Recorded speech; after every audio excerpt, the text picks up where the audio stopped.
азыркы убакыт өтө маанилүү бир убакыт, периштелерин жерге түшкөн убактысы. Периште жерге түшкөндө, урматтуу мусулман бир туугандар, периште жерге түшкөндө Алла Тааладан ошол ар бир периште өзү менен кошо Алла Тааладын рахматты, мээримдүүлүктү, кечиримди алып келет. Алла Субхана ва Таала Кур'ан-ы Каримде периштелер эмне кылат? Периштелердин вазифаларынан бирөөсү Пайгамбар саллаллаху алейхи ва салламдын үммөтү үчүн, Пайгамбар саллаллаху алейхи ва салlam үммөтү үчүн истигфар кылышат булар, кечирим сурашат. Бүгүн ар бир периште түшүп, могу жерде отурган канча мечитте канча киши намаз окуган болсо, канча мусулман бар болсо, алар үчүн Алла Тааладан булар кечирим сурайт. Я Рабби, ошолордун күнөөсүн кечиргиле деп. Кээ бир риваяттарда айтылат, адам баласы мечитке келип жаткан учурда, айт намазына келип жаткан учурда бир жол тандаган болсо, кайтканда башка жол тандалсын деп келет. Келгенде бир жол, кеткенде башка жол дейт. Эмнеге дегенде келатканда периштелер эмне кылат? Ошол киши менен саламдашат дейт. Кайтканда дагы эмне башка периштелер менен саламдашсын ниети менен эмне башка жолдон кайтсын деп атат. Карасаңыздар. Кадырыбызды биздин инсан катары Кудай Таала бизге ырологон кадырды жакшы билиш керекпиз. Ошону түшүнүш керекпиз. Адам баласынын жаны, мал мүлкү, дини, акылы, үй бүлөсү, намысы арзан эмес. Арзан эмес. Адам баласынын бир кан тамчысы өтө баалуу. Ким бир мусулмандын кан тамчысын төгө турган болсо, бир кан тамчысын жерге төгө турган болсо, бул инсан тозокто болот. Бул инсан тозокто болот. Кечирим жок буларга.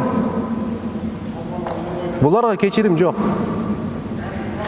Ким бир мусулмандын көңүлүн оорутуп койгон болсо, 1000 Каабаны жыккандай болот. 1000 Каабаны жыккандай болот.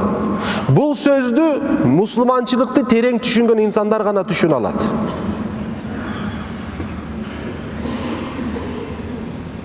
Эмне үчүн Каабаны? Себеби мечиттердин мечити бул Кааба. Байтулла Алла Тааланын жери. Мечиттердин мечити. Калган мечиттер болсо, ошол жердин филиалы болуп эсептелет.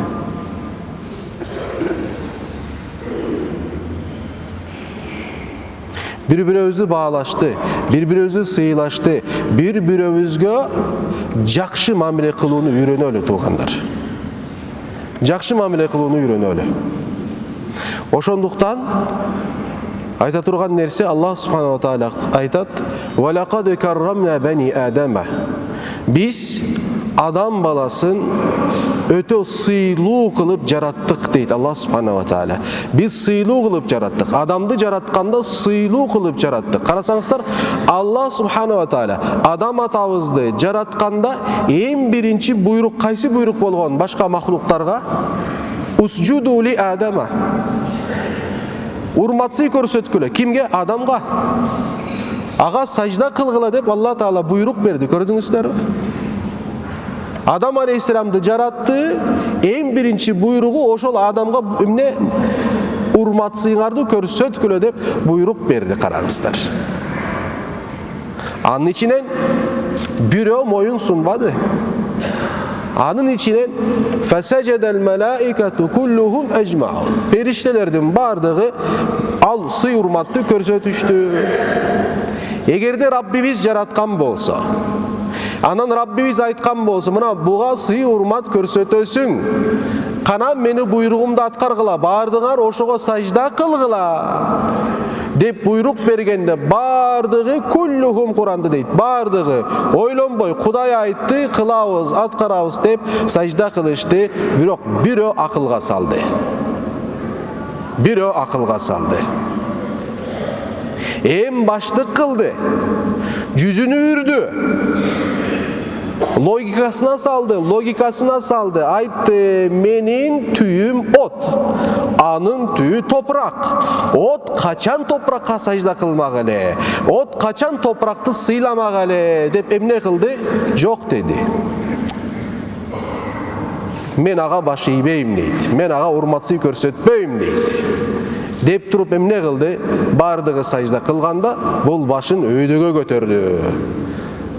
Өйдөгө көтөргөндөн кийин ким болуп калды?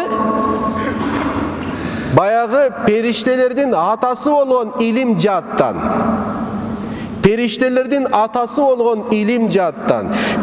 Кудай Тааладан сурашты, ошону жер жүзүнөн көтөргүлөчү, бизге илимин берсин. Периштелер сурашты. Мугалим болгон, башчы болгон бирөө бир мөөнөттө Кудай Тааланын буйругуна терс мамиле кылгандыгы үчүн шайтан болуп калды.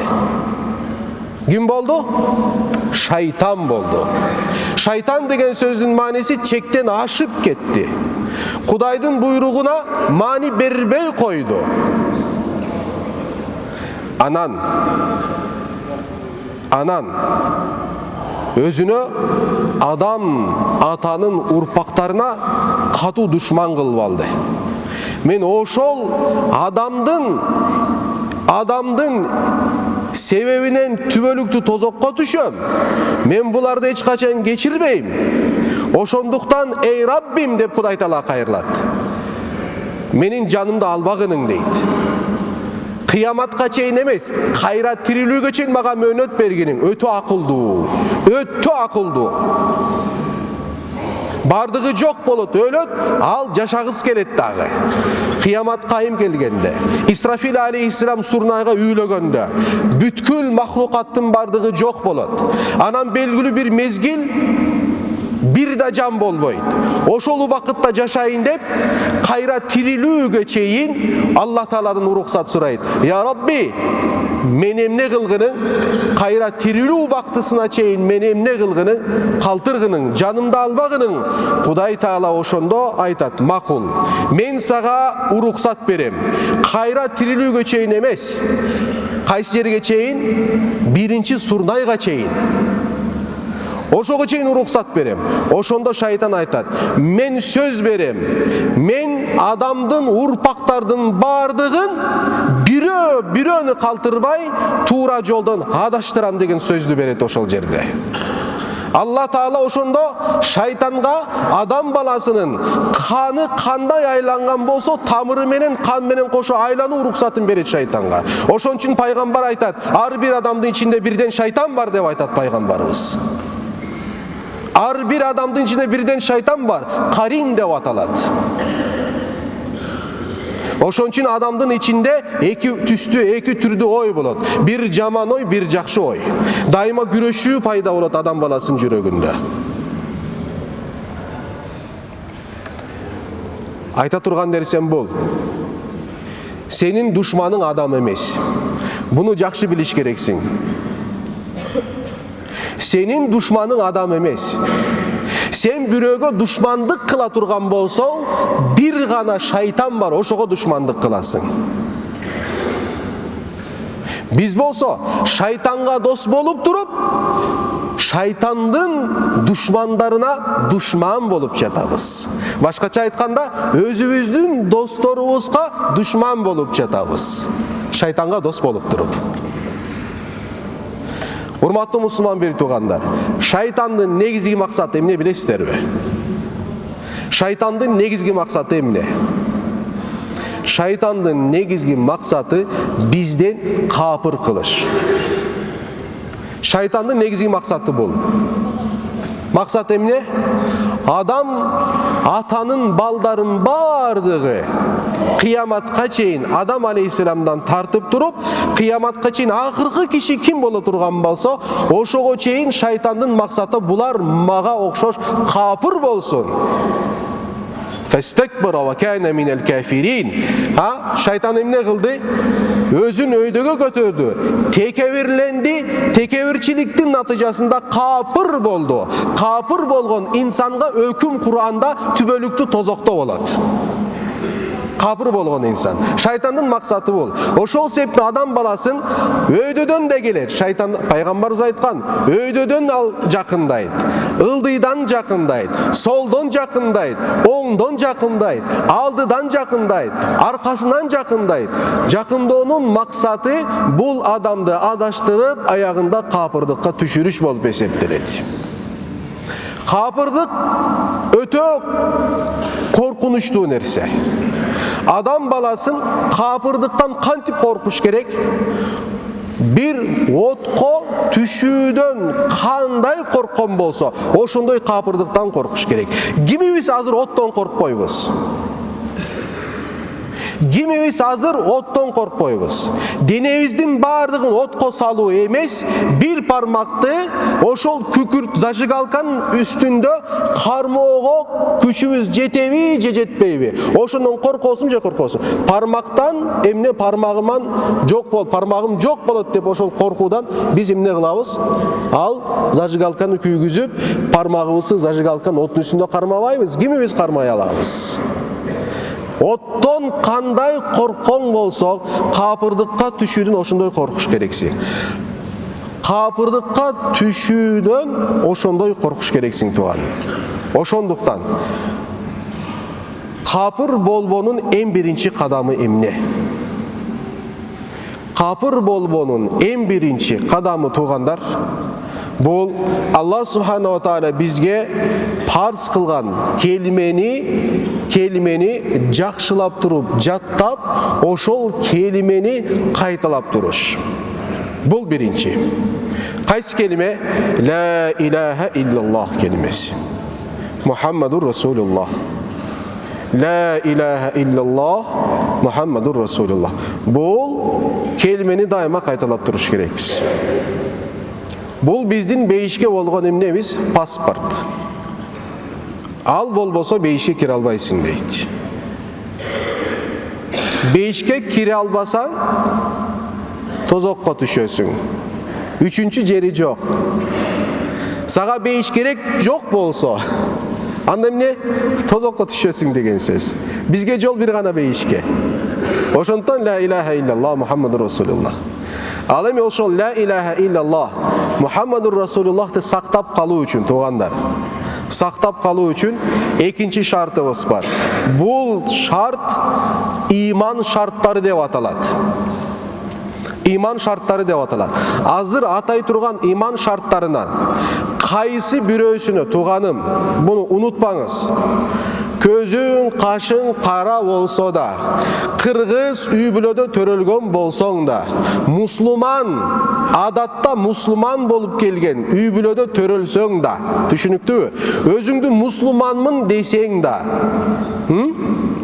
özüңdü Müslümanmın deseң da, birok azırkı şartlardın birösünü içinde kıpınday gümön bola turgan bolsa, sen Müslüman emessin, sen Kudaydın astında kapır bolup eseptelesin. Kaytalap çatan.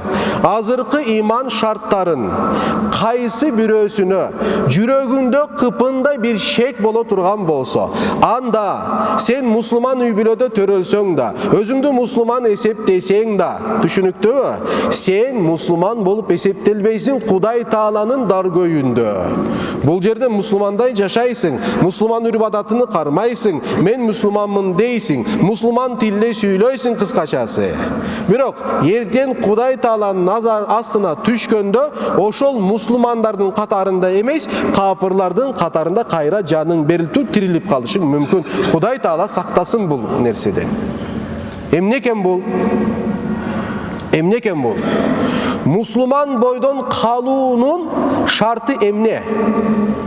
Bir, Biz bul nerseni bizdin alımlarımız жеңил болsun dep imandın şartları dep atap turup oşonu jattooga majburi kılgan. Biz medresege varıp medresege kirgende en birinci bizge jattatkan oşol bolчу. Bizge en birinci jattatkan nerse oşol bolчу. Biyakta mümkün bardığız jatka bilebiz. Jatka bilbegender үйgө kaytıp turup oşonu açıp jattooga majburi. Emne eken bul? Âmentu billahi. 1. Âmentu billahi ve melâiketihi ve kutubihi ve rusulihi vel yevmil âhiri vel kaderi hayrihi ve şerrihi minallahi teâlâ vel ba'su ba'del mevti hakkun eşhedü en la ilahe illallah ve eşhedü enne Muhammeden abduhu ve resuluhu. Hazır menin arkamda kaytalayız. Âmentu billahi ve melâiketihi ve kutubihi ve rusulihi vel yevmil âhiri ve bil kaderi hayrihi ve şerrihi minallahi teâlâ vel ba'su ba'del mevti hakkun eşhedü en la ilahe illallah ve eşhedü enne Muhammeden abduhu ve resuluhu. Ozuzdan çıktı, yürekten işendik, toluk kanlı momunbuz hazır. Şek yok, kümön yok. Manis emne. 1. Men yüreğimön işenip, tilimen tasdıqtap aytam. Men yüreğimön işenip, tilimen tasdıqtap aytam. Emnen aytam? Allah Taala'ga işendim dep aytam. Bu birincisi. Allah Taala'ga işendim. Kандай işendim? Allah Taala жалгыз ekendигine, Allah Taala'nın şeriki yok ekendигine, ibadatка татыктуу bir gana Kuday ekendигine, Allah Taala'dan başka hiçbir Kuday yok ekendигine işendim degen söz. Bu birincisi. Allah Taala'ga işendik mi? Elhamdülillah Allah Taala'ga işendik. İkincisi, emne dağıtat? Âmentu billahi ve melâiketihi. Men işendim. Allah Taala'ga işendim. Cana kimge işendim? Periştelerden Allah Taala'nın jaratkan periştelerden bar ekendigine işendim. Körbösöm de alar bar.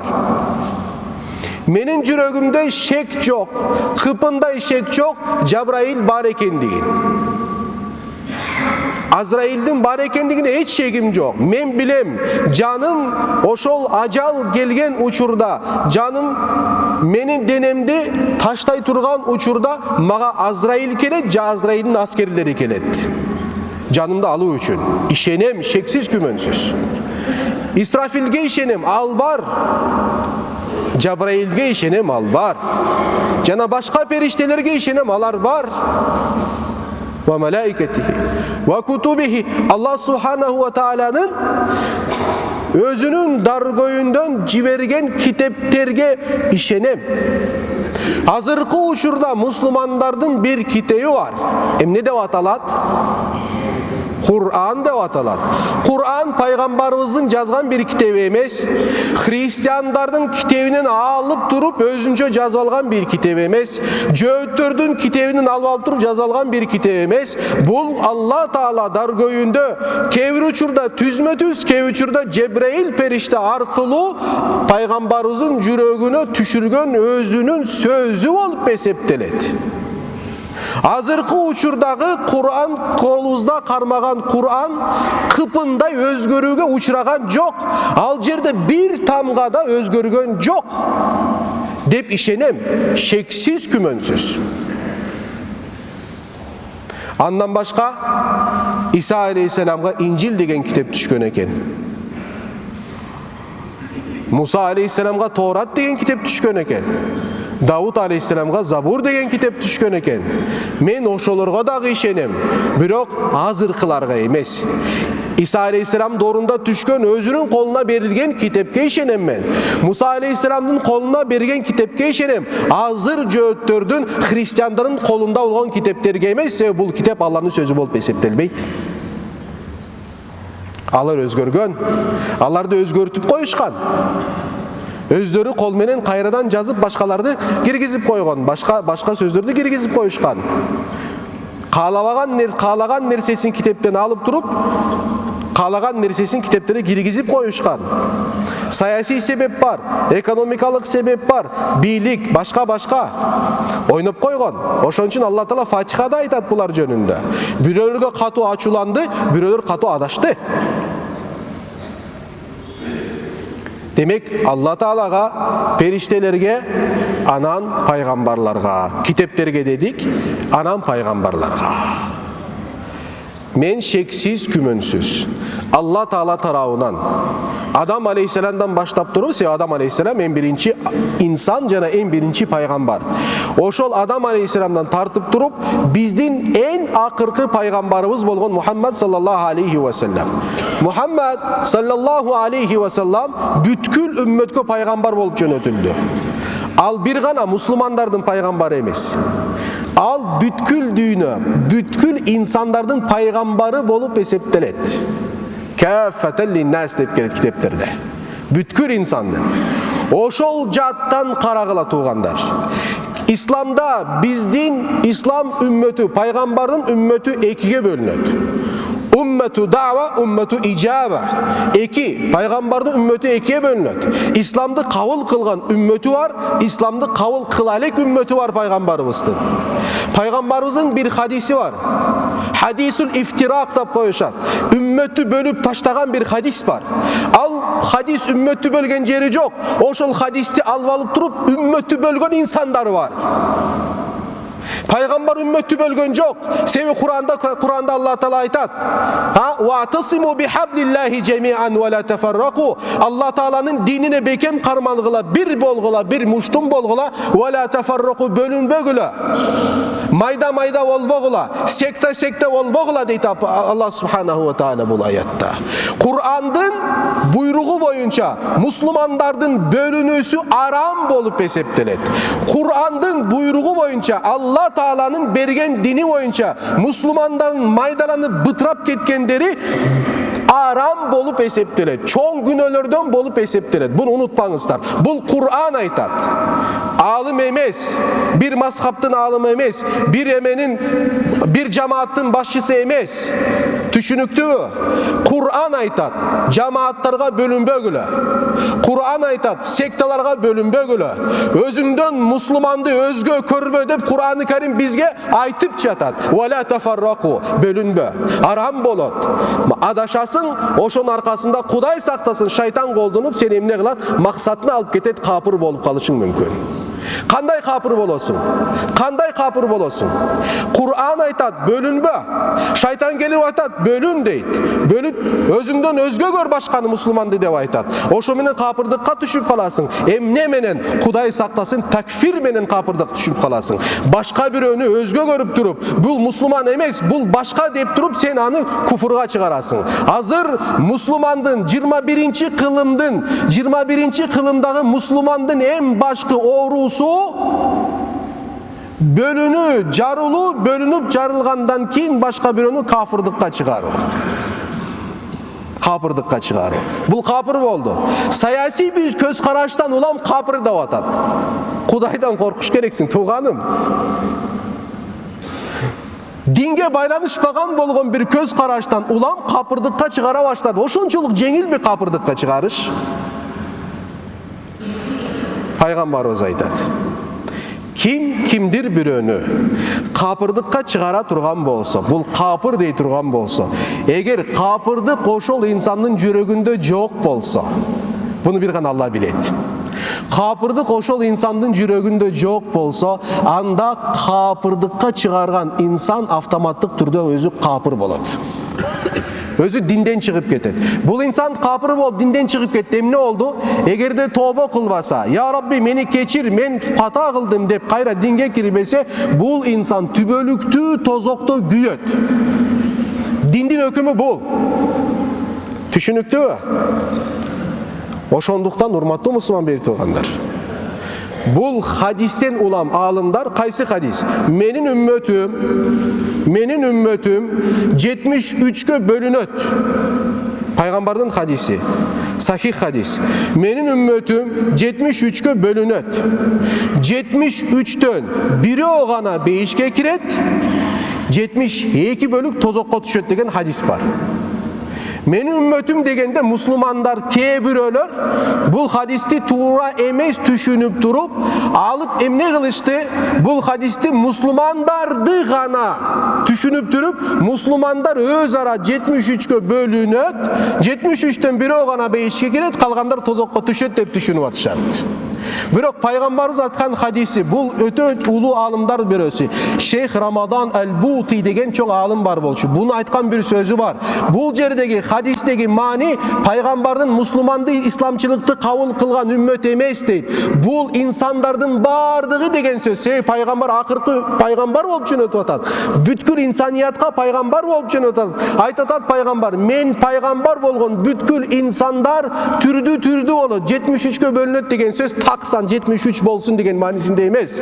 Buyakta köp bolot, arganda ideologiya bolot, arganda düşünüktörge bolot, bирок алардан бирөөсү гана кутулат. Булар кимдер? Мен кала хадисте айтат ла илаха иллаллах, ким ла илаха иллаллах десе дахалал жанна бейишке кирет деген хадисти далил алып келет.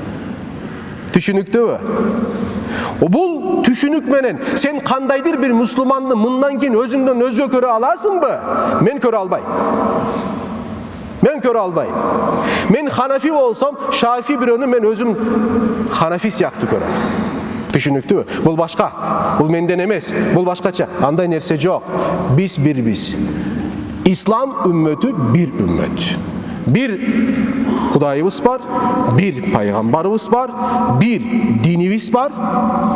Aynı için türlü düşünüktörümüz var. Ne için türlü sektalar var. Ne için türlü cemaatlar var. Ne için biz bir bol albay жатабыз. Ne için Kur'an'dan talavını atkara albay жатабыз. Ne için Kur'an'da Allah subhanahu wa ta'ala bir bolgula, muştum bolgula, Allah Teala'nın dinine beken bolgula, bölünbögül degen ayatta emne için atkara albay жатабыз. Sebep bir, şeytanın dostu bolup kalgandığımız üçün. Шайтан келип туруп сага эч качан айтпайт, дароо капыр бол деп айтпайт. Себеби сен капыр бол деген сөздөн коркосуң. Мен азыр капыр деп колдонуп атам сөздөрдү, мен менен могу жерде отурган мусулмандарга бул сөз жакпайт. Эмне деп атат капыр жөнүндө деп.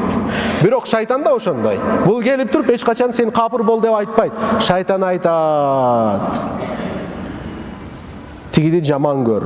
Бул сенден эмес, бул мындан эмес. Тигиндей мындай, сенден.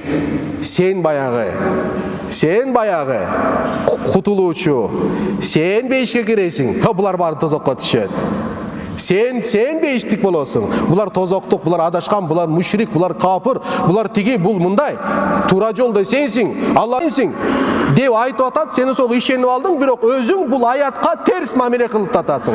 Emne bölünbö degen aramdı oşol жерде atkарып atasın. Kantip tura jolda boluşuң mümkün? Bir Kur'an'da bir ayatka ters mamile kılıp durup sen özünü kantip tuğra joldomun dep aytышың mümkün? Ayta albayсың, бирок шайтан айттырып жатат. Mamile kıldırıp жатат. Oşonduktan tuğanдар. Allah subhanahu wa ta'ala dini bir, peygamberi bir, düşünüktü, kitebi bir, ümmette bir boluş gerek. Ümmette bir boluş gerek. Biz bir boluş gerek biz. Müslümandın Müslümanға bolған bir en birinci akısı emne tuğanдар urmatsı körsötü. Demek ki ne dedik? Birinci Allah Teala'ga işeniyor, kitaplarga işeniyor, periştelerge işeniyor dedik, peygamberlarga işeniyor dedik. Peygamberlardan bardığı bir de Allah'ın kızı olgan, je ulu olgan yok anday. Bardığı peygamber, düşünüktü mü? Bardığı peygamber.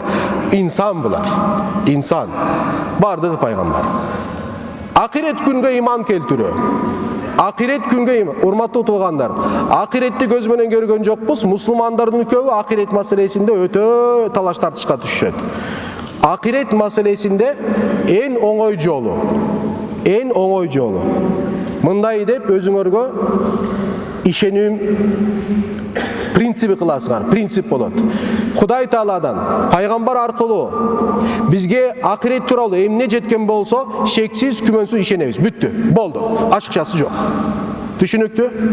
Кудай Таала аркылуу пайгамбарыбызга акырет жөнүндө эмне алып келген болсо, эмне кабар берген, шексиз күмөнсүз ишенебиз. Болду. Кийинкиси тагдырга. Бул маселеде өтө көп суроо берилет. Өтө көбү бул тагдыр маселесин түшүнбөйт. Өтө көбү тагдыр маселесинде динден чыгып кеткендер болуп атат. Тагдыр, урматтуу туугандар, тагдыр деген нерсе бул өкүм эмес. Бул өкүм эмес. Өкүм деген сөз эмне? Өкүм деген сөз мен шамалдын астында бир жалбырак сыяктуумун. Шамал кайсы жерге айдаса мен ошол жерге учам сыяктуу тагдырды түшүнбөш керек. Андай тагдыр жок. Андай тагдыр жок. Тагдыр өкүм эмес. Бул Абу Ханифанын сөзү. Абу Ханифа рахматулла алейхтин сөзү. Тагдыр бул өкүм эмес. Тагдыр бул сыпат. Сыпат деген сөздүн мааниси кайсыр бирөө капыр болот деп тагдырга жазылса, ал сөзсүз түрдө капыр болот маанисинде эмес. Капырдыкка жакын болот деген сөз. Кимдир бирөө бейиштик болот деп жазылса, ал сөзсүз түрдө бейишке кирет деген маанисинде эмес. Бейиштик болот, бейишке жакын болот деген сөз. Сыпаттар жагынан деген сөз. Алла субханаху ва таала сенин тагдырыңа жазганда, сенин тагдырыңды сенин каалооңа байлап койгон. Буну унутпа. Сенин каалооңа байлап койгон. Башкача айтканда, оңой түшүнсүн үчүн айтып атам. Бир маселе боюнча алдыңда Алла Таала мындай жазат. Моуну мындай кылса бул болот, мындай кылса бул болот. Бирок сенин кайсынсын тандай турганың Алла Таала азали болгон, эзелтеден бар болгон илими менен алдын ала билгендиги үчүн сенин кайсынсын тандай тургандыгын эмне койгон, жазып койгон. Ал сен үчүн бир тандоо болот, Кудай үчүн бир илим болот. Түшүнүктүүбү? Сен үчүн тандоо болот, Кудай үчүн илим болот. Бирөө келет тагдыр жөнүндө сөйлөйт. Алла Таала бүт нерсени жазып койгон болсо, анда эмне кереги бар эртең менен суракка тартуу маселесинде? Сен тагдырыңды эмне билип койдуңбу? Сен тагдырыңды жакшы билесиңби?